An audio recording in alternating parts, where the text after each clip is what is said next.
Prezident investorlar uchun yangi huquqiy kafolatlarni e'lon qildi. Toshkent dunyoning eng tez o'zgarayotgan shaharlari qatoriga kirdi. 10 yoshdan katta aholining qariyb barchasi mobil telefon ishlatishi ma'lum bo'ldi. Andijonda 160 ming dollarlik yer savdosi bilan bog'liq firibgarlik fosh etildi. Muddati o'tgan mahsulotlarni sotganlik uchun jarimalar oshirilishi mumkin. Kunning eng muhim xabarlari bilan tanishtiramiz. Assalomu alaykum. O'zbekistonda investorlar huquqlarini himoya qilish va xalqaro moliyaviy xizmatlar bozorini rivojlantirish maqsadida Toshkent xalqaro moliya markazi tashkil etiladi. Uning ishtirokchilari uchun maxsus huquqiy rejim asosida 50 yillik soliq imtiyozlari joriy qilinishi rejalashtirilmoqda. Bu haqda Prezident Shavkat Mirziyoyev 5-Toshkent xalqaro investitsiya forumining yalpi majlisida ma'lum qildi.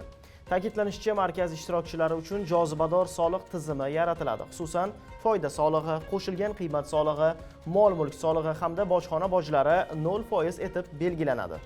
Shuningdek, kapitalning erkin harakati va istalgan valyutada hisob-kitob qilish imkoniyati kafolatlanadi. Markaz hududida moliyaviy texnologiyalar, raqamli aktivlar va yashil moliyani rivojlantirish uchun zamonaviy infratuzilma shakllantiriladi. Bundan tashqari normativ hujjatlar qabul qilish vakolatiga ega mustaqil moliyaviy regulyator tashkil etiladi. Xalqaro konsalting kompaniyasi Boston Consulting Group tomonidan o'tkazilgan tadqiqotda Toshkent dunyoning eng tez o'zgarayotgan shaharlari qatorida qayd etildi. Poytaxt o'zgarish sur'ati ko'rsatkichi bo'yicha jahonning bir qator yirik shaharlarini ortda qoldirib, yuqori o'rinlardan birini egallagan.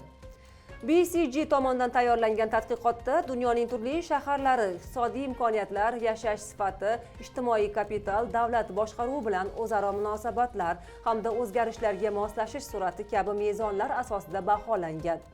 Tahlil natijalariga ko'ra, Toshkent o'zgarish sur'ati yo'nalishida Xitoyning Shenzhen shahri va Saudiya Arabistoni poytaxti Ar-Riyoddan keyingi pog'onani egallagan.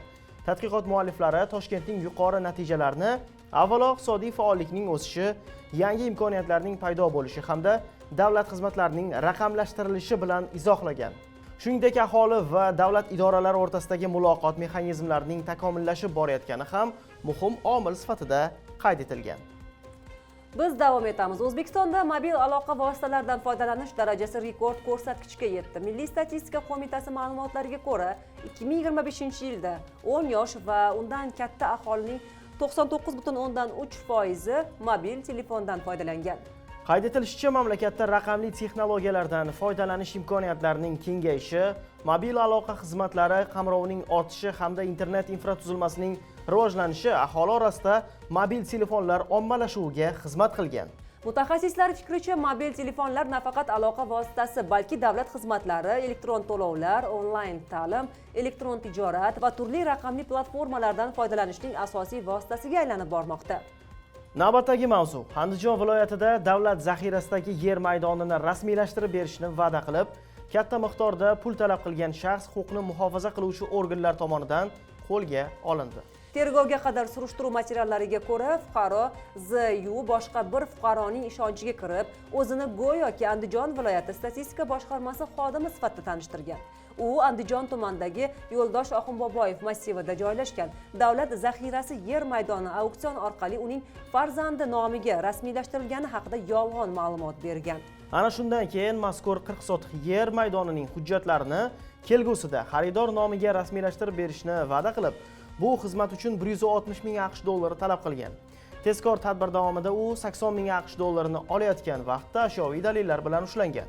Holat yuzasidan Jinoyat kodeksining tegishli moddalari bilan jinoyat ishi qo'zg'atilgan. Davom etamiz. Yaroqlilik muddati o'tgan yoki belgilangan tartibda ishlab chiqarilgan sanasi va yaroqlilik muddati ko'rsatilmagan oziq-ovqat mahsulotlarini sotganlik uchun javobgarlikni kuchaytirish rejalashtirilmoqda. Bu bo'yicha qonun loyihasi Qonunchilik palatasida birinchi o'qishda qabul qilindi. Hujjat bilan ma'muriy javobgarlik to'g'risidagi kodeksning 178-moddasiga tegishli o'zgartirishlar kiritish taklif etilmoqda. Loyihaga ko'ra, yaroqlilik muddati o'tgan mahsulotlarni, shuningdek, ishlab chiqarilgan sanasi va yaroqlilik muddati ko'rsatilishi majburiy bo'lgan oziq-ovqat mahsulotlarini ushbu ma'lumotlarsiz realizatsiya qilish yoki sotish maqsadida qabul qilganlik uchun belgilangan jarimalar miqdori oshiriladi. Ta'kidlanishicha, mazkur tashabbus iste'molchilar huquqlarini himoya qilish, bozorlarda mahsulotlar sifati ustidan nazoratni kuchaytirish hamda aholi salomatligiga xavf tug'dirish mumkin bo'lgan holatlarning oldini olishga xizmat qiladi. Sizga yetkazmoqchi bo'lgan xabar va yangiliklarimiz shulardan iborat edi. E'tibor uchun katta rahmat. Salomat bo'ling.